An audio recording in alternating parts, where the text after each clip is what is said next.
Chaud, non? Tantôt c'était chaud, j'ai augmenté un peu la clim et puis on a ouvert la porte. Donc je voulais être sûr.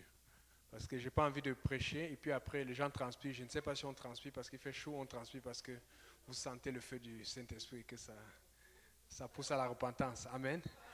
C'est quand le prédicateur enseigne, il veut, il va avoir le bon feeling, le bon feedback, comme on dit en anglais, le bon retour. Amen. Alléluia. Donc, on va continuer là où on était la dernière fois, mais on est sorti de la mer Rouge. Amen. N'oubliez pas que dans toutes ces choses, il y a plein d'enseignements. L'enseignement particulier que je voulais donner, que j'ai déjà oublié, qui m'a toujours touché, c'est qu'ils étaient dans l'eau. Israël était dans l'eau. Amen. L'Égypte était dans l'eau. Pharaon et son armée étaient dans l'eau. Mais Dieu faisait la différence entre Israël dans l'eau et l'Égypte dans l'eau. Essayez de faire ça. Tu sais, un jour j'ai joué comme ça là. Bon, je voulais voir un peu comment était la mer Rouge divisée en deux. Donc j'ai pris un seau. J'ai commencé à mettre ma main. Ça, c'est ridicule, mais ça ne donnait pas. Là, j'ai dit non, Dieu est fort. Dieu est vraiment fort. Maintenant, le problème, c'est qu'en plus d'avoir divisé la mer en deux, il a protégé Israël étant dans l'eau. Pas quand Israël sortait, étant. Parce que Dieu fait la différence entre toi dans le tourment et ton ennemi qui est à côté de toi dans le tourment. Amen. Donc, nous devons avoir confiance à Dieu. Amen. Mais là, on va voir dans le désert parce que lorsque tu sors, ça, je vais prendre une pause. L'Égypte, c'était une image du baptême. Amen. Nous avons été baptisés. Amen. Et quand tu étais baptisé, tu pensais que certaines choses que tu allais avoir, tu allais les avoir le lendemain. Mais tu as eu certaines choses après 1 an, 2 ans, 3 ans, parce que Dieu t'a traité. Il a travaillé avec toi, il t'a brisé. Or, lorsqu'ils sont sortis d'Égypte, ils visaient déjà la terre promise, mais ils ont été dans le désert. Ce qui va se passer au désert, il y a beaucoup d'enseignements. Et une des choses, il y a plein de choses qu'on va voir, mais il y a certaines qu'on va laisser parce qu'aujourd'hui, on va finir avec cette partie du désert. On va regarder le plan du tabernacle la semaine prochaine. Ça, c'est très important. Amen. Mais souvent, c'est lié à la nourriture. Qu'est-ce que je vais manger? Comment je vais m'en sortir? Regardons un peu. Tu sais, toi, tu es ici, là. Mettons que, bon, dans ton porte-monnaie, il n'y a pas beaucoup d'argent. Mais car qu'il arrive, tu sais qu'il y a le supermarché métro, il y a un dépanneur, il y a truc. Imagine Israël, eux ils sont au désert. Il n'y a pas de dépanneur. Il n'y a pas de dépanneur. Il n'y a pas de boutique. Amen. Il n'y a pas d'épicerie. Donc, fait que s'ils avaient même l'argent, puisqu'ils avaient de l'or, ils sont sortis avec beaucoup de richesses d'Égypte. Ils ne voyaient rien. Le parallèle avec nous, c'est que tu viens d'être baptisé. Tu viens de prendre un engagement avec Dieu, mais tu ne vois rien. Comment tu fais? Frère Ludo, si tu peux lire à partir Exode chapitre 16, à partir du verset 1. Exode 16, 1. Toute l'assemblée des enfants d'Israël partit d'Élim, et ils arrivèrent au désert de Sin, qui est entre Élim et Sinaï, le 15e jour du mois après leur sortie du pays d'Égypte. Et toute l'assemblée des enfants d'Israël murmura dans le désert contre Moïse et Aaron. Les enfants d'Israël lui dirent: Que ne sommes-nous morts par la main de l'Éternel dans le pays d'Égypte, quand nous étions assis près des pots de viande, quand nous mangions du pain à satiété? Car vous nous avez menés dans ce désert pour nous faire mourir de faim, pour faire mourir de faim toute cette multitude. L'Éternel dit à Moïse: Voici, je ferai pleuvoir pour vous du pain du haut des cieux. Le peuple sortira et en ramassera, jour par jour, la quantité nécessaire afin que je le mette à l'épreuve et que je vois s'il marchera ou non, selon ma loi. Le 6e jour, lorsqu'ils prépareront ce qu'ils auront apporté, ils s'en trouveront le double de ce qu'ils ramasseront jour par jour. Moïse et Aaron dirent à tous les enfants d'Israël: Ce soir, vous comprendrez que c'est l'Éternel qui vous a fait sortir du pays d'Égypte. Et au matin, vous verrez la gloire de l'Éternel. Ok. Saute maintenant, lis seulement le verset 20. Faites-moi confiance, comme d'habitude, vous pouvez relire après, mais je vais paraphraser. Amen. Lis juste le verset 20. Exode 16, 20. Ils n'écoutaient pas Moïse, N'écoutez pas le pasteur. Continue. et il y eut des gens qui en laissèrent jusqu'au matin. Mais il s'y mit des vers, et cela devint infect. Moïse fut irrité contre ces gens. Le pasteur était fâché contre eux. Même le pasteur se fâche souvent. Bon, voici le truc. Tu es au désert, il n'y a pas de nourriture. Là maintenant, Dieu fait pleuvoir la nourriture. Comme tout le monde, c'est logique que si tu prends la nourriture, tu vas prendre ce que tu as besoin maintenant pour manger. Mais tu as besoin de garder aussi après. Ça fait du sens, n'est-ce pas? Mais Dieu t'a dit avant que lorsque tu vas prendre la nourriture, ne garde pas. Ça, c'est difficile. Tu attends la nourriture depuis, tu as faim. Maintenant, la nourriture arrive. Là, tu penses au lendemain. Dieu dit ne passe pas au lendemain, pense à maintenant. Parce que Dieu veut que tu sois rafraîchi chaque jour par sa parole. Amen. Mais eux, ils n'ont pas écouté. Qu'est-ce que ça a fait? C'est devenu infect. Des fois, on ne comprend pas. Dieu veut que ton potentiel à toi ressorte. Et quand ton potentiel à toi ressort, à force que tu as confiance en lui, les problèmes que tu voyais avant qui étaient comme c'était la fin du monde, ça devient facile. Je ne sais pas si vous avez entendu parler de cette histoire. J'oublie le nom de la dame. C'est une histoire vraie. Hein? Moi, je n'apporte pas des... Il y a souvent, je vais faire anecdote. Il y a souvent, je vais faire histoire. Amen. Ça, c'était en 1982 en Géorgie. Il faut que je trouve le truc. C'est une femme ordinaire nommée Angela Cavallo. En fait, ce qui se passe, c'est que son fils est en train de réparer une voiture, une vieille Chevrolet Impala. Mais il y a eu un accident et ce qui se passe, c'est que le pneu, le système pneumatique a lâché et la voiture est tombée sur son fils. Là, elle a dit, normalement, il devait mourir. Et parce que la voiture était sur lui, il n'y avait rien à faire. La femme était tellement paniquée. Elle s'est mise à crier. Mais dans son cri, elle s'est levée, elle est partie sur la roue de la voiture. Elle a levé la voiture. Elle n'a pas dit au nom de Jésus. On ne sait pas si elle connaissait Dieu. Elle a juste levé la voiture. Et quand les gens ont vu ça, ils étaient tellement surpris parce qu'on était en train de chercher des choses pour soulever la voiture. Mais elle voulait agir vite et c'est ça qui a sauvé son fils. Et dès qu'elle a fait ça, on a tiré son fils directement et il a survécu. Par la suite, les gens on a parlé de ça aux médecins ou tout ça là. Ils ont fait des recherches et puis on a même fait des prises de sang. On a identifié que c'est un truc, vous savez les noms des médicaux là, que ça arrive quand le corps est super stressé et puis l'adrénaline qui monte et le taux de sang qui devient quoi. Je ne connais pas les indications médicales. Mais le problème, c'est que dans un état de panique avancée, elle a fait ce qu'elle pensait être logique. Normalement, c'était impossible, mais elle n'a pas regardé ce qui était impossible. Elle a regardé ça possible parce qu'elle a dit, mon fils doit sortir de là. C'est ça le but du désert dans ta vie. Le désert te fait apprendre. C'est pour ça qu'on va souvent répéter ce genre de choses. C'est dans le désert que tu apprends. C'est quand c'est chaud que tu apprends. Parce que ce stress-là te fait réfléchir. Pourquoi je suis tombé là-dedans? Comment je vais faire pour ne plus retomber dans ce problème? Amen. Donc là, ça s'est infecté. Et Dieu avait clairement dit à Moïse, dis-leur, ne gardez rien, mangez ce que vous avez besoin et vous allez tous les jours. Mais l'autre situation, c'est ça, c'est que, étant donné qu'ils auraient besoin de manger tous les jours, ils seraient allés ramasser tous les jours. Mais les gens disent, oh, j'ai pas envie de travailler demain. Je vais ramasser pour 2 ou 3 jours. Vous voyez un peu l'esprit humain. On veut toujours, et c'est normal, il faut toujours faciliter les choses. Mais il y a des choses que Dieu demande. Tu ne lis pas la Bible pour 3 jours. Après, tu divises par 3, tu dis que voilà, j'ai fait le combo, après je lis. Parce que nous tous aussi, je ne sais pas, qui ici mange pour 3 ou 4 jours? Ah, on peut manger demain. Quand je dis manger pour 3 ou 4 jours, c'est que tu manges aujourd'hui, tu dis c'est pour... Ah, c'est ça que je dis, il faut comprendre. C'est ça que je dis. C'est que tu manges, tu dis que oh, je n'aime pas manger, je vais manger. Non, au contraire, tu gardes chaque jour. Surtout quand... Ah, ça c'est le plus difficile. Tu sais que ton jour de jeûne c'est demain. Tu dis, mais déjà... Pourtant, quand c'est cassé le jeûne là, quand c'est la fin, tu es content. Ça a l'air comme c'est long, ça n'arrive pas. Mais quand c'est le jour, tu stresses. Nous sommes tous pareils. Mais nous devons nous discipliner. Nous sommes tous, je vous dis, c'est dur. Mais je sais une chose. Beaucoup de choses que je fais avec Dieu fonctionnent parce que je suis discipliné. Ce n'est pas parce que j'ai cru. Tu peux croire. Mais il faut que tu persévères maintenant. C'est pour ça qu'aujourd'hui, je vais insister pour quelqu'un qui persévère. C'est dans la persévérance que tu obtiens beaucoup de miracles. Amen.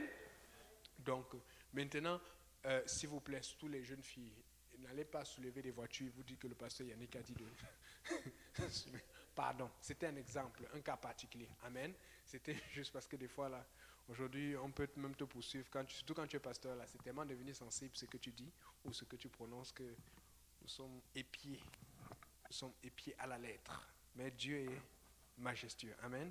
Il est au contrôle. Donc, là, je continue à paraphraser parce que tout à l'heure, le frère Ludovic a lu le verset 17 parce qu'on ne veut pas tarder dessus. La semaine prochaine, on ne va pas être long aujourd'hui parce que je trouve quand même qu'il fait un peu chaud. Et la semaine prochaine, on va commencer le plan du tabernacle. Dieu dit maintenant, vous allez manger tous les jours ce que vous en avez besoin, ce dont vous avez besoin. Et il insiste, il dit maintenant le 6e jour, vous allez prendre le double. Pourquoi? Parce que le 7e jour, c'était le jour du sabbat. Et il ne fallait pas. Et puis le 7e jour, Moïse et les anciens regardent, dit, oh Seigneur, ça fonctionne. Il dit, oui, c'est ce que j'ai dit. Alors, qu'est-ce qui se passe? Pourquoi les autres jours, quand ils gardaient, ça devenait infect. Mais le 6e jour, quand ils ont gardé, ce n'est pas devenu infect. Quelqu'un a une réponse? Quelle est la différence entre le fait que pourquoi pendant 5 jours, si tu prenais le double ou tu prenais plus, ça devenait des vers. Et si tu prenais juste ce que tu avais besoin, et la Bible dit bien que chacun prend selon sa quantité, chaque maison selon ce qu'il a besoin. Donc si tu commences à calculer, à te mentir à toi-même que j'ai fait un jeu, le surplus pour... Même tu prends ce que tu as besoin. Quelle est la différence entre le fait que 5 jours, ça ne devenait pas un fait quand tu prenais ce que tu as besoin, et puis 6 jours? En fait, le Seigneur voulait qu'Israël lui fasse confiance pour la provision du lendemain. C'est exactement comme la sœur Fabienne disait, Dieu l'a dit. Mais le meilleur mot pour répondre à ça, c'est l'obéissance. L'obéissance. C'est pour ça que nous tous, quand nous venons à Dieu, nous tous, nous devons te baptiser au nom de Jésus. Nous tous, nous devons te remplir du Saint-Esprit. Nous tous, nous devons nous repentir. Nous tous, nous devons marcher dans la sanctification. Vous savez, le plus dur, c'est l'intimité avec Dieu. Parce que c'est là où Dieu te parle. Tu arrives à l'église. J'aime cet exemple parce que c'est ce qui m'arrive souvent. Tout est bien. La sœur Bibiane a fait son riz, truc là. Oh, la sœur Jacqueline, ou je sais pas, quelqu'un a fait. Et puis Dieu te dit, tu dois jeûner. Hey, Seigneur, c'est quoi ça, papa? Tu commences, papa, à ce moment-ci. Tu commences comme les gens chantent. En ce moment, en cet instant. Hey, c'est un exemple exagéré. Amen.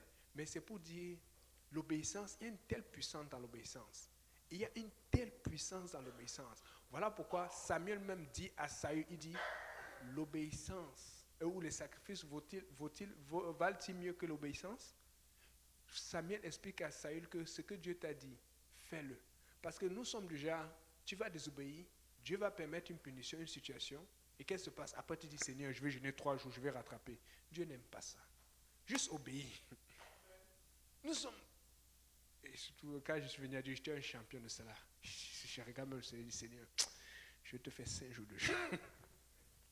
Dieu là, il me regarde, toi là, bon, c'est pas une insulte, mais c'est une façon de dénigrer quelqu'un quand il exagère, quand il pense qu'il a trop fait. On te dit tapioca. Tu n'as rien fait, reste tranquille. Donc, là, et là, maintenant, ils obéissent, ils ont compris, il fallait qu'ils obéissent. Et quand ils ont obéi, tout se passait bien. Là, une autre situation va arriver. Là, maintenant, c'est l'eau. Mon Dieu, l'eau, la nourriture. L'eau, la nourriture.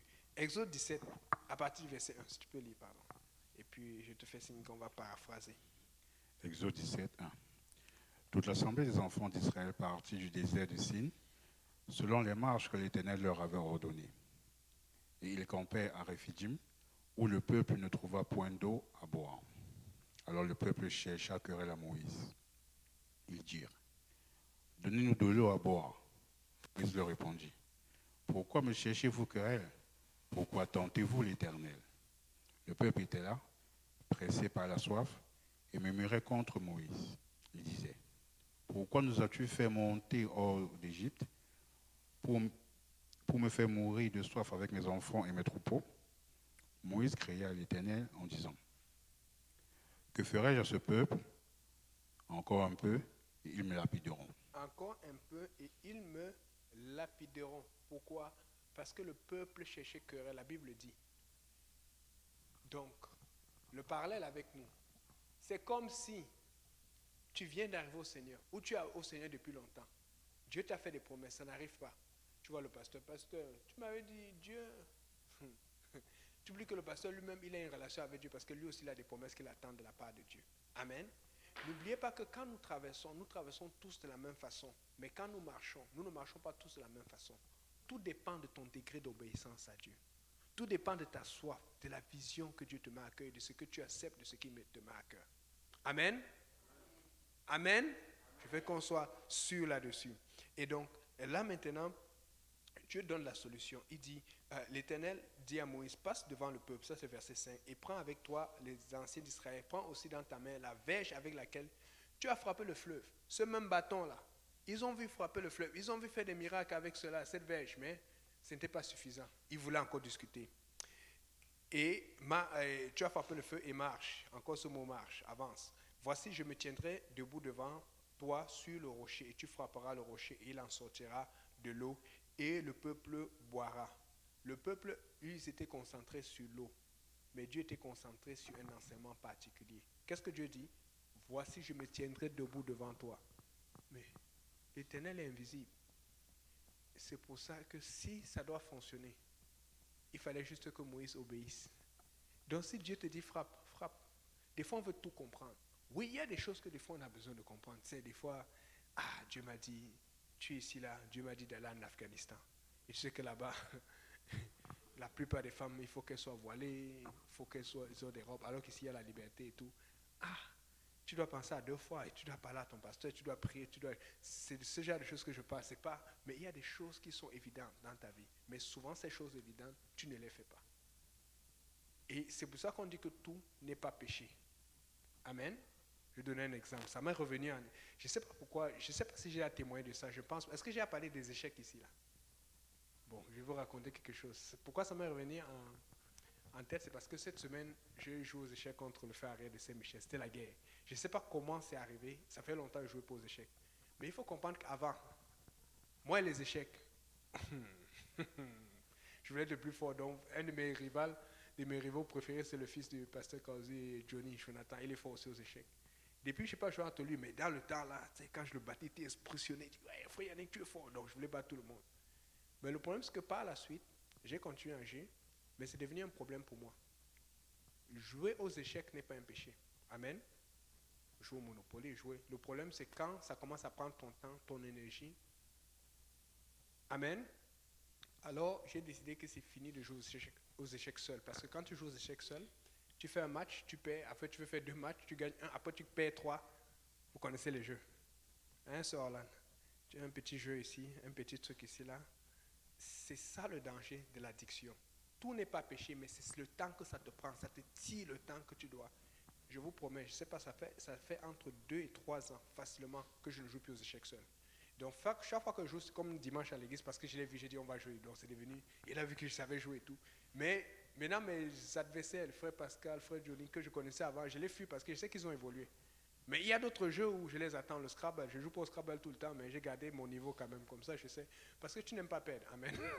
Et comme je sais que si je joue avec eux qui ont continué d'évoluer, ce n'est pas un problème pour eux, ils vont me battre. Une fois j'ai joué avec Pascal, il m'a battu tellement facilement. Après, je me suis concentré pour aussi le battre une fois, mais le nombre de victoires qu'il a eu sur moi avant que je le batte, alors qu'avant, il y avait plusieurs années, si je jouais, je me moquais, je fermais même les yeux, je faisais... Vous comprenez un peu?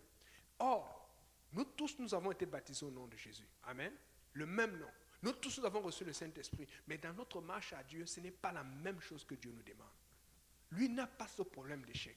Mais moi, j'ai ce problème. Et Dieu m'a parlé, j'ai reconnu. Et j'ai arrêté. Et il y a d'autres que je ne vous dis pas. Mais je vous donne un exemple qui m'est revenu en tête parce que j'en ai joué ce dimanche. Mais je vous promets, j'ai joué avec lui. Mais quand on a fini, il y avait la tentation d'aller juste rouvrir mon compte. Et même justement, pour pouvoir jouer avec lui, j'ai dû rouvrir mon compte que j'avais, qui fonctionnait encore. Je l'ai rentré sans problème. Ça veut dire que le diable m'attendait, donc je ne peux pas encore l'ouvrir pour aller jouer seul. Mais j'ai dit, je ne joue pas. Et il faut qu'à un moment, les choses soient claires pour toi. Et c'est là où nous allons grandir. Nous ne grandissons pas parce que nous faisons tout ce que tout le monde fait. Si tu veux grandir avec Dieu, il faut que tu fasses ce que les autres ne font pas. Parce que ce que Dieu te demande, ce n'est pas ce que Dieu demande à l'autre. Amen. Alléluia. Donc, là, le Seigneur dit, voici, je me tiendrai devant toi, tu frapperas le rocher et l'eau en sortira. Et Moïse fit ainsi aux yeux des anciens d'Israël. Il donna à ce lieu le nom de Massa et Meriba, parce que les enfants d'Israël avaient contesté et parce qu'ils avaient tenté l'Éternel en disant, l'Éternel est-il au milieu de nous ou il n'y est pas. Et éventuellement, vous connaissez cette histoire, là où Moïse a encore frappé le rocher une autre fois, et puis Dieu dit, tu ne rentres pas à la terre promise, parce que Dieu ne lui avait pas dit de frapper le rocher, il lui avait dit de parler au rocher. C'est pour dire que même pour nous, les pasteurs, ou les hommes de Dieu, ou les dirigeants, c'est difficile. On doit écouter, on doit chercher. Ce n'est pas parce que Dieu a dit quelque chose une fois qu'il va redire. Il ne faut pas tomber dans la routine. Tu dois toujours chercher la parole fraîche de Dieu. Amen. Et puis, là maintenant, Dieu veut rencontrer son peuple. On avance rapidement.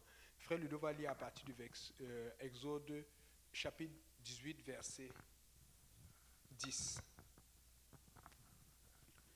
Et Dieu dit, béni soit l'Éternel, qui vous a délivré de la... Chapitre 19, excuse-moi. Chapitre 19, verset 10.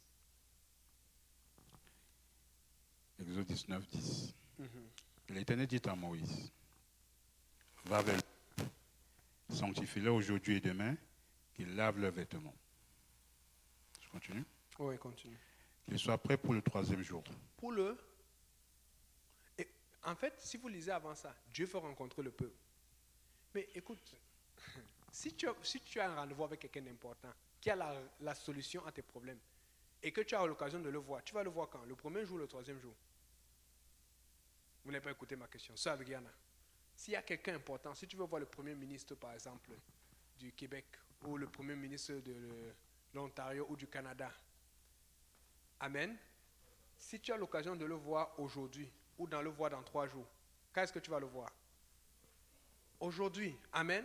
Mais là, le Seigneur, lui, il avait l'occasion de voir, de rencontrer le peuple aujourd'hui. Mais il dit dans 3 jours. Pourquoi? Parce que ça prend une consécration. Parce que le peuple n'est pas prêt. Et nous devons, alors, ce que Dieu nous demande, alors, c'est qu'au lieu de faire comme eux, que pour me rencontrer, il faut que je leur donne les instructions. Nous devons déjà avoir ces instructions en nous pour pouvoir rencontrer Dieu plus souvent, plus facilement. Et c'est ça qui rentre dans la discipline. La discipline de l'obéissance. Dieu dit, c'est des fois tu vas rater 2 fois, mais après, oh Seigneur, je dois obéir. Après, ça devient une discipline, ça devient une discipline, ainsi de suite. Amen. Et nous faisons tout pour attirer Dieu. Je lisais un autre, dernièrement j'ai lu beaucoup d'articles, pas nécessairement chrétiens, mais qui avaient beaucoup d'enseignements. C'est un article qui disait ceci, que la plupart des hommes, et je vous dis, ce n'est pas des chrétiens qui ont écrit ça, ça disait que la plupart des hommes qui cherchent à fonder une famille, ou qui cherchent une femme, on ne parle pas des chrétiens. Ils regardent toujours les femmes, plus souvent les femmes non maquillées que les femmes maquillées. Parce qu'ils veulent voir à long terme. Parce que le maquillage, c'est comme quelque chose que tu mets sur ta face qui te donne une image que tu n'as pas. Et l'homme, comme il a peur, et il veut ce qui est stable, et lui-même il sait que peut-être dans le passé, il n'était pas nécessairement stable, et il veut avoir des enfants, il veut avoir une structure, il va chercher ce qui est le plus naturel possible. Et c'est comme ça que ça expliquait cela. Mais si vous voyez, souvent, c'est une chose que le monde finit par comprendre après des années ou à faire des reportages. Ce sont des choses que nous, on enseigne depuis longtemps, mais les gens disent, oh, mais là, l'église, on n'arrive plus à vivre. En fait, l'église nous sauve de beaucoup de choses et nous prépare de beaucoup de choses. Amen. Donc, là, l'Éternel dit, frappe le rocher, il frappe le rocher. Et donc, là, dans le fond, littéralement, qu'est-ce qu'il fait? À 17, il a frappé Dieu. Et ce n'est pas les morts, ce n'est pas à ces maîtrisures que nous sommes sauvés. Et ça a identifié la mort du Seigneur Jésus. Après avoir fait cela, là maintenant Dieu dit, je veux les rencontrer. Et comme il veut les rencontrer, il dit, dis au peuple, allez et lavez, sanctifiez-les aujourd'hui et qu'ils lavent leurs vêtements, mon Dieu.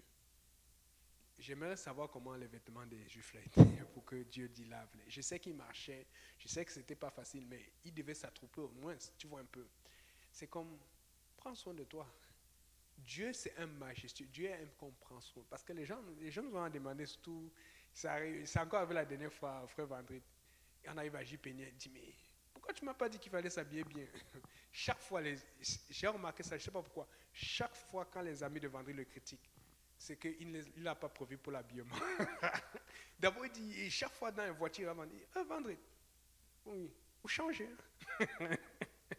Toujours en criant, vous changez. Il y avait un là, je pense que c'est celui qui était projeté. Bon, le jour où il était fâché, il voulait me rentrer, il a fait pas venir. Il y a longtemps, c'est l'année passée qu'on n'est pas tout le chercher. Ouais. Il dit, mais pourquoi tu m'as pas dit ça? Genre, comme si Vendredi l'avait piégé pour que lui paraisse mal. Et puis, ils prennent ça au sérieux. L'habillement, Bon, maintenant on n'a pas en train de dire que tout le monde s'habille en veste, mais il faut comprendre que nous voulons connaître Dieu. Or, souvent la raison pour laquelle nous n'allons pas bien, c'est à cause de nos problèmes. Israël était stressé parce qu'elle était dans le désert, donc c'est normal que les habits soient sales, il y a la poussière partout. Mais Dieu dit, vous allez me rencontrer. C'est pour dire que Dieu est au contrôle de toutes choses. Amen. Agis comme si tout va bien. Et tout va bien aller. Amen. Donc, et là, il continue, il dit qu'il soit prêt pour le troisième jour, car le troisième jour, l'Éternel descendra aux yeux de tout le peuple sur la montagne de Sinaï. Tu fixeras au peuple des limites tout alentour et tu diras, gardez-vous de monter sur la montagne ou d'en toucher le bord. Quiconque touchera la montagne sera puni de mort. Vous ne touchez pas la montagne, vous allez être puni de mort. C'était chaud parce que la présence de Dieu allait descendre. On ne mettra pas la main sur lui, mais on le lapidera, on le percera de flèches, animal ou homme, il ne vivra point, car la trompette sonnera, ils ne s'avanceront point de la montagne. Moïse descendit de la montagne vers le peuple, il sanctifia le peuple, il lavait les vêtements, et dit au peuple, écoutez bien, Dieu a dit à Moïse de dire au peuple laver les vêtements. Mais écoutez ce que Moïse dit. Et il dit au peuple, soyez prêts dans 3 jours et ne vous approchez d'aucune femme. Dieu n'a jamais dit ça. Mais Moïse connaissait le peuple. Le pasteur te connaît. Des fois, tu as l'impression qu'il ajoute pour t'aider. Parce que, justement, il y avait des gens qui allaient être censés pour comprendre que non, je m'en vais voir l'Éternel. Parce que Paul en parle. Paul dit que, il dit bien, mari et femme, ne vous prouvez pas. Si ce n'est pour le jeûne et la prière. Amen. C'est pour éviter l'impudicité. Mais le problème, c'est qu'il y a des gens qui aiment Dieu, mais qui pensent que non.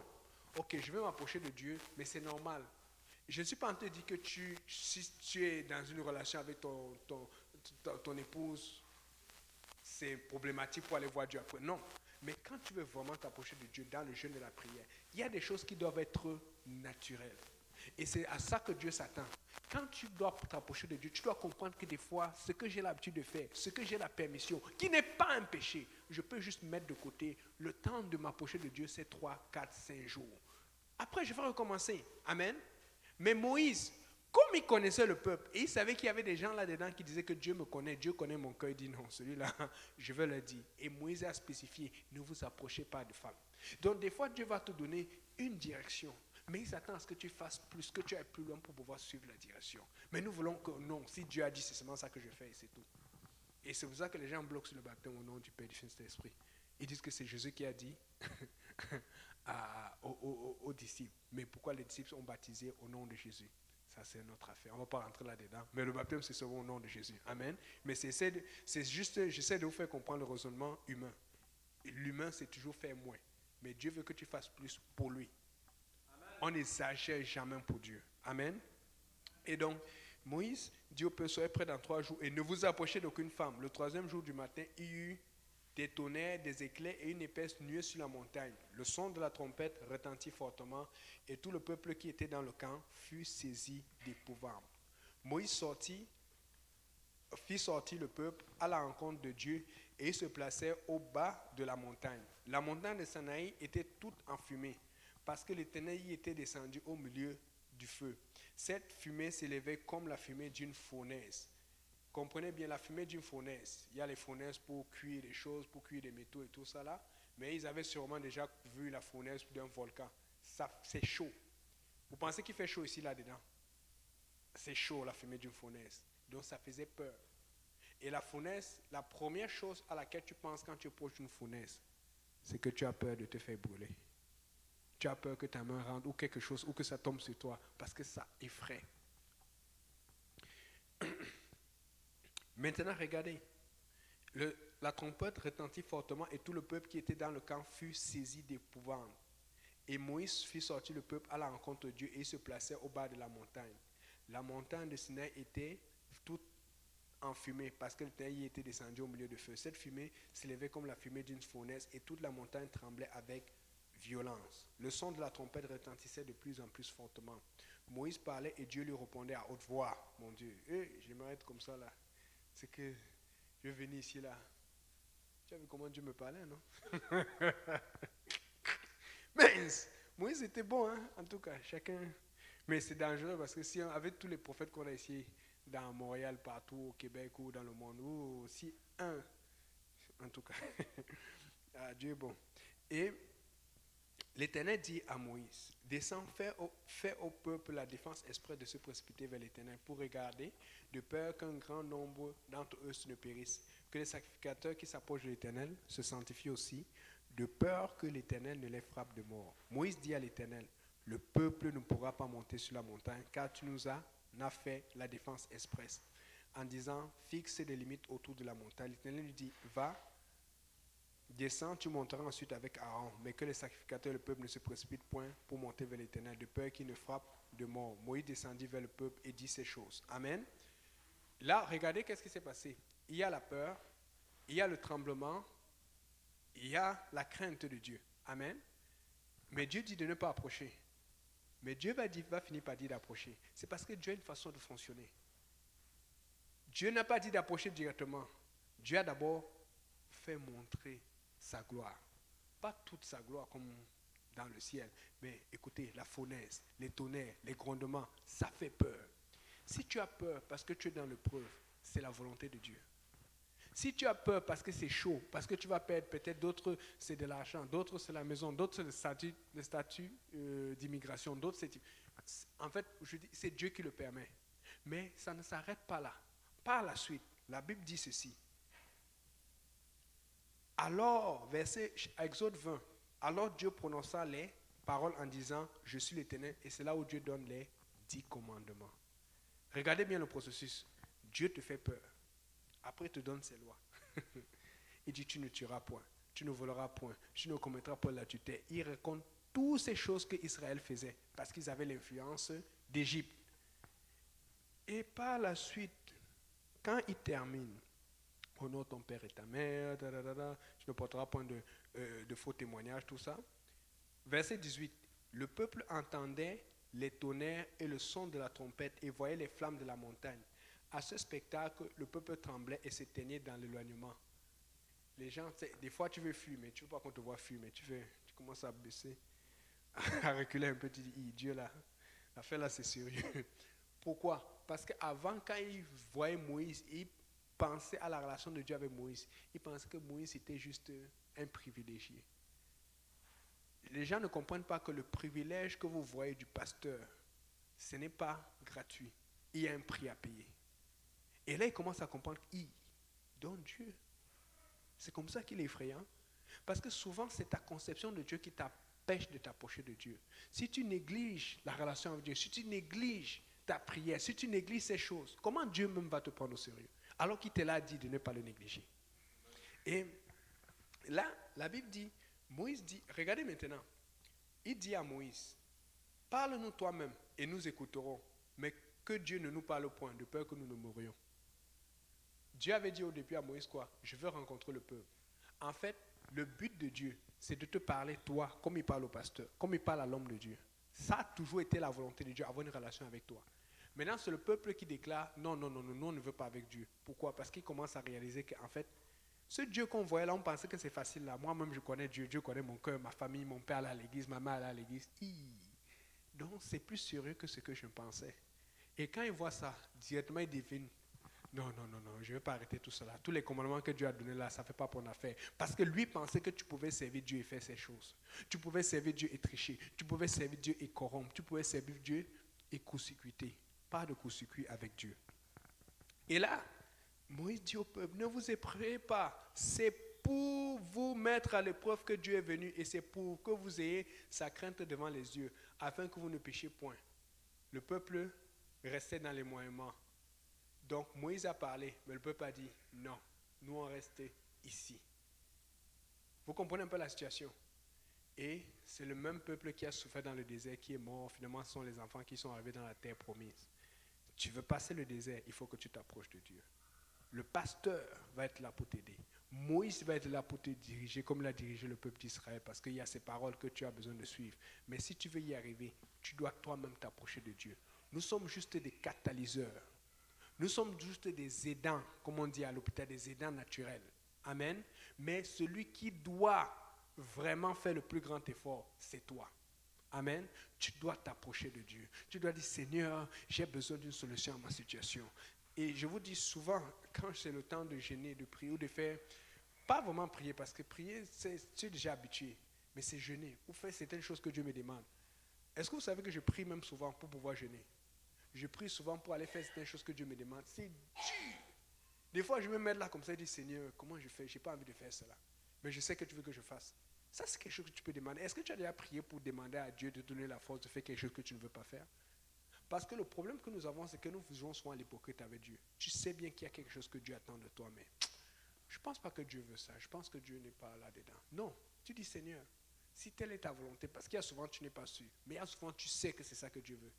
Et pourquoi je parle du jeûne? Parce que c'est là où je lutte le plus souvent, quand c'est le temps de jeûner. Parce que je sais que je dois le faire, mais des fois, oh Seigneur, tu vas comprendre, on a eu trop d'activités, j'ai donné des études bibliques, j'ai plein de raisons, et souvent ce sont des raisons légitimes, mais tu dois quand même jeûner. Amen. Maintenant, pour toi, transforme ça pas nécessairement en jeûne, en autre chose que Dieu te demande de faire et que tu ne fais pas. Prie, demande à Dieu, et souvent Dieu va te mettre dans une situation où tu vas le faire facilement. Donc, et l'Éternel dit à Moïse, tu parleras ainsi aux enfants d'Israël. Vous avez vu que je vous ai parlé depuis les cieux. Vous ne ferez point de dieu étranger et de dieu d'or. Vous ne me les associez point et vous n'en ferez point. Et tu m'élèveras un autel de terre sur lequel tu offriras des holocaustes et des sacrifices d'action de grâce. Et tes brebis et tes bœufs, partout où je rappellerai mon nom, je viendrai à toi. Amen. Donc, il commence à donner des directives. Là, comprenez, on achève bientôt, mais je dois apporter cela. Il y a quelque chose que le peuple d'Israël a perdu maintenant. C'est parce que, comme ils n'ont pas voulu s'approcher de Dieu, ils ont voulu que Moïse soit l'intermédiaire. Mais ils savaient, c'était hypocrite parce que Moïse étant l'intermédiaire, ils allaient continuer à faire les choses et puis ils font un peu semblant. Tu sais, des fois dans l'église, vous ne faites pas ça ici, amen. Mais il y a des gens, oh pasteur Dieu, bon, oh priez pour moi et tout. Mais à l'intérieur, il ne veut jamais changer. Mais il est toujours en train de jouer. Mais un des problèmes qu'ils ont, c'est les problèmes entre eux. Tu sais, quand tu ne te rapproches pas de Dieu, il y a toujours des disputes inutiles. Il y a toujours des choses qui se passent dans l'église, et c'est souvent ça qui empêche l'église de grandir. C'est pour ça qu'il y avait des problèmes dans le camp en Israël, dans le désert. On se discutait les nourritures, on se discutait des choses qu'on ne doit pas se discuter. Si tu discutes la nourriture avec quelqu'un alors que tu dois jeûner, c'est qu'il y a déjà un problème. Amen. Et parfois, c'est comme la sœur Jacqueline disait tout à l'heure, des fois quelque chose qu'il fallait pardonner, on ne pardonne pas. Moi, je ne sais pas pour vous, mais est-ce qu'il y a quelqu'un qui a déjà dû pardonner quelque chose qu'il n'avait pas envie de pardonner? Ça, c'est très difficile. Amen. Mais je vous promets, amen, je vois beaucoup de cas, mais ça c'est la meilleure guérison. Parce qu'on veut toujours pardonner des choses faciles, là où, en fait, quand tu pardonnes quelque chose qui est impardonnable, tu commences à ressembler à Dieu. Frère Ludo, est-ce que tu peux lire Marc 14, verset 20?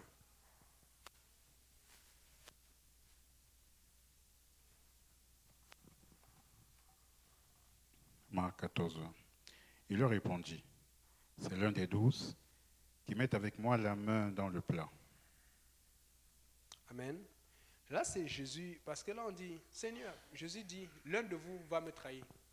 L'un de vous est un démon. Ah! Les gens disent, Seigneur, comment? Ça, c'est... Mais les gens, des fois, on oublie, des fois, Jésus, quand il parle, il y a quelque chose qu'il va apporter. Pourquoi il n'a pas dit, c'est vous qui marchez avec moi tout le temps? Mais il utilisait le mot, c'est l'un de vous qui met la main avec moi dans le plat. Vous savez pourquoi? Parce que dans le temps, pour les Juifs, ou même chez nous en Afrique, quand tu es proche, tu manges dans la même assiette. Je ne sais pas s'il y a des gens... Moi, je ne mets pas trop ça. Il y a des gens qui sont dédaigneux. Quand tu es vraiment mon ami proche là, ça c'est bon. Ou tu es un enfant que j'aime beaucoup. Mais de doré, il y avait des mamites là. Quand on voyait certains enfants du village ou du pays, je ne mange pas avec eux. Parce que eux, c'est pap, tu ne vois pas, la nourriture est finie. Mais Dieu veut parler de la proximité. Parce que si tu mangeais dans le plat avec quelqu'un dans le temps pour un juif, et que tu mettais la même, parce que n'oubliez pas que tu le veuilles, non, il y a la salive un peu qui s'échappe, il y a l'intime, tu es proche de la personne. Et quand Jésus te dit, celui qui trempe la main, il est en train de dire, c'est parmi vous, mais plus proche. Et c'est ça le problème de Dieu. Nous sommes dans l'église, nous sommes supposés être tous proches de Dieu. D'autres, en ayant laissé les échecs, d'autres en ayant laissé tel lien, telle situation. Ça va faire qu'il y aura une telle unité, mais c'est une unité que nous n'avons pas. C'est parce que nous n'avons pas abandonné certaines choses que Dieu nous demande d'abandonner. Fait que quand quelqu'un va piler sur ton pied à l'église, là, oh, je pardonne, mais il ne faut plus qu'il fasse ça la prochaine fois. La Bible dit que tu vas pardonner 77 fois 7. Ça veut dire que tu continues de pardonner. Parce que c'est ça qui va permettre à ce qu'un jour, quand la personne va se réveiller, elle va dire, oh, donc j'étais écrasé comme ça tout ce temps. Et Dieu va utiliser cette même personne pour pardonner à une autre personne encore. Et ainsi de suite. C'est pour ça que je dis que si on ne s'approche pas de Dieu, nous défavorisons le réveil. Nous défavorisons l'œuvre de Dieu dans l'église. Amen. Nous devons nous approcher de Dieu. Nous savons à nous approcher de Dieu. Et c'est pour ça que Jésus te dit que toi, tu es proche de moi. Et il va encore clarifier là-dedans. Est-ce qu'il a même besoin de nous dire cela? Mais s'il le dit, c'est pour une raison. Jean 13, verset 34.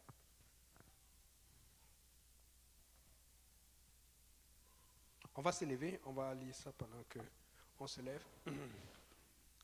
Jean 13, 34. Je vous donne un commandement nouveau. Aimez-vous les uns les autres. Comme je vous ai aimé, vous aussi, aimez-vous les uns les autres. Moi, je me demande, parce que lui, il parle à tout le monde, mais il a parlé particulièrement à ses disciples. Donc, moi, j'imagine que nous sommes ici comme des disciples de Jésus. Amen. Mais je suis supposé aimer mon frère, ma soeur, tout le monde. Mais pourquoi Jésus a encore besoin de me dire, aimez-vous les autres? C'est parce que peut-être on s'aime de face comme ça, là, mais à l'intérieur, le jour-là, toi, tu m'as énervé. J'espère qu'aujourd'hui, quand on va manger, elle ne va pas venir me parler comme elle m'a parlé la dernière fois. Il y a plein de tics qui nous touchent. Et c'est vrai, c'est légitime. La personne t'a mal parlé. Mais qu'est-ce que tu fais du pardon de Dieu? Alors que Dieu t'a pardonné. Amen. Et 1 Corinthiens 13, tu peux lire 1 Corinthiens 13, s'il te plaît?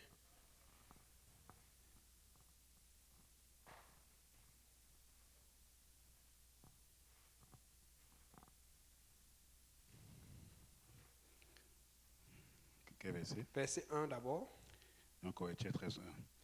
Quand je parlerai les langues des hommes et des anges, si je n'ai pas la charité, je suis un airain qui résonne, une cymbale qui retentit. Ok, donc fait que même si tu parles en langue, et nous tous ici, je pense, nous tous si nous parlons en langue, nous avons reçu le Saint-Esprit. Amen.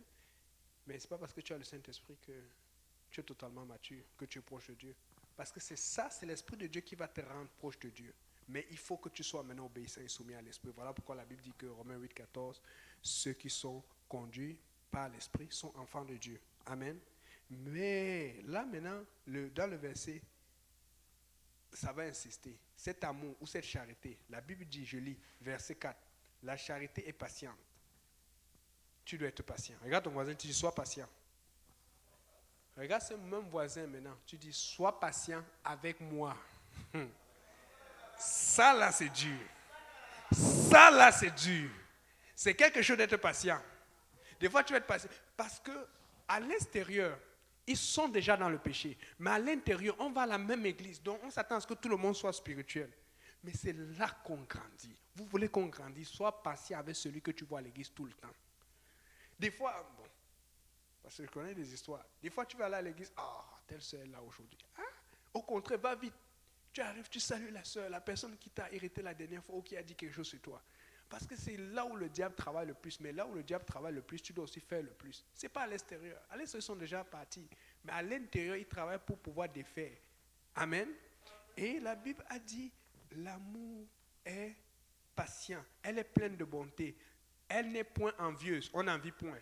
Elle ne se vante point. Elle ne se vante point d'orgueil. Elle ne se s'enfle point d'orgueil. Elle ne fait rien de malhonnête. Elle ne cherche point son intérêt. Elle ne s'irrite point. Elle ne se sent point. Voilà la partie que je voulais m'arrêter. Elle ne se sent point le mal. Alors ma soeur, aujourd'hui la soeur de bonne humeur, elle vient te faire un câlin. Tu fais un câlin, mais un câlin, on appelle les câlins retirés, les câlins contrôlés. Et la soeur, elle veut quoi encore aujourd'hui? Elle ne soupçonne point le mal. Et soupçonner le mal, ça veut dire que même si je parle de situations que je connais, quand j'ai même maintenant à l'église, pasteur Kauzi, j'ai d'autres situations qu'on a vues, même s'il y a tension entre toi et telle soeur, ou toi et tel frère, fais toujours le premier pas. Aujourd'hui, ça ne paraît pas, mais je te dis, dans quelques mois, tu vas toujours avoir le meilleur profil. C'est dur de faire le premier mal. Et le premier pas, c'est comme, tu vois bien que telle soeur, j'ai dit, c'est surtout dans les langages. Oh, tu sais, la dernière fois, tu avais dit cela. Tu vois bien qu'elle n'a pas oublié. Elle veut revenir sur un problème. Et toi-même, tu aussi, tu avais ton point. Et justement, tu as un bon point. Parce que souvent, il y a des bons points. Parce que c'est elle qui avait fait ça. Elle avait oublié que tu as inconnu ta situation, que tu étais fatigué. Vous savez, l'histoire devient longue là. Vous parlez longtemps là. Juste laisse faire. Tu soupçonnes déjà le mal. Tu dis, elle vient encore là-dessus. Elle n'a pas compris que même j'avais fait beaucoup d'efforts. La charité ne soupçonne point le mal. C'est-à-dire que tu vois même, elle est en train de venir. Tu dis, ma soeur, je t'aime au nom du Seigneur Jésus. Amen. Il faut que la charité. Tu veux grandir dans l'église. Tu veux que l'œuvre du Seigneur avance. Tu ne dois pas soupçonner le mal. Regarde, la Bible dit que elle ne se réjouit point de l'injustice. Le mal lui arrive. Ah, c'est bien fait pour toi. Elle se réjouit de la vérité. Elle excuse tout. Elle croit tout. Elle espère tout. Elle supporte tout. Ça, c'est le plus difficile dans l'église. Supporter tout. Je vous dis, il y a des choses à supporter. Des fois, tu supportes, même tu dis, Seigneur, j'ai trop supporté. Mon support est venu à terme, au maximum. Supporte seulement. Amen. Donc, tu vas dire ça la dernière fois à ton voisin, tu dis, mon voisin, pardon, supporte-moi. Supporte-moi. Pardon, regardez vos voisins, pardon, regardez-vous, dites, supporte-moi. Supporte-moi. Supporte-moi. Ne vous évitez pas de regarder. C'est important. C'est spirituel. C'est une cure, comme on dit, mais une vraie cure spirituelle. Supporte-moi. Patient. Amen. Bon. Frère Simplice, pardon. Supporte-moi. Viens me sortir de...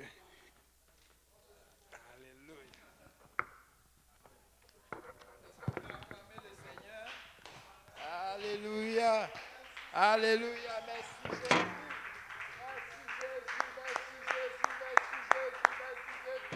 Alléluia. Merci Seigneur. Prions le Seigneur maintenant pour conclure. Seigneur, nous te bénissons, nous te rendons grâce.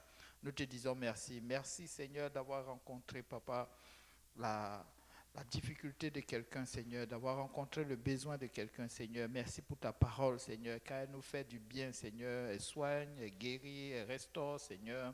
Éternel Dieu de gloire, elle soulève des questionnements, Seigneur. Elle remet des choses en cause, Seigneur. Mais elle aussi, elle répare, Seigneur Jésus. Merci pour ce que tu es en train de faire, Éternel Dieu de gloire. Merci pour la passion que tu prends, Papa, auprès de nous, Seigneur, pour nous faire grandir, Seigneur, dans ta maison, Seigneur Jésus.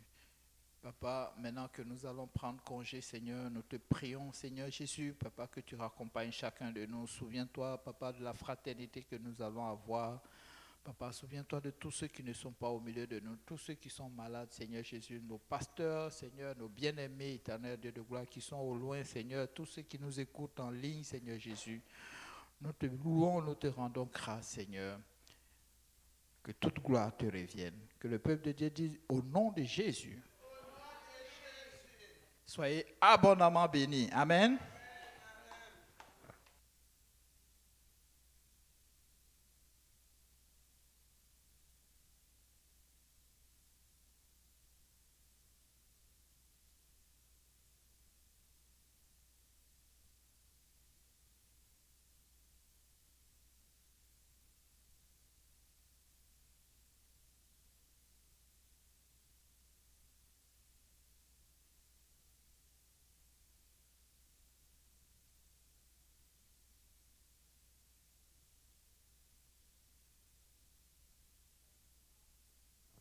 Alléluia. Il faut nous montrer comment les utiliser. Est-ce que c'est nous qui savons pas? Parce que vraiment, il y a un problème. Alléluia.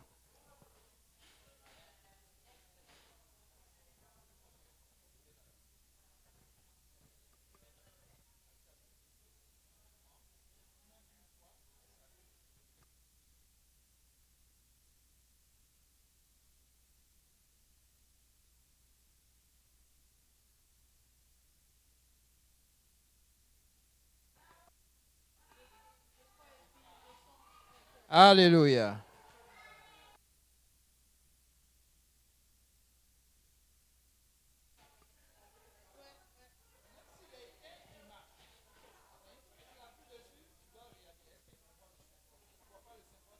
Alléluia. Alléluia.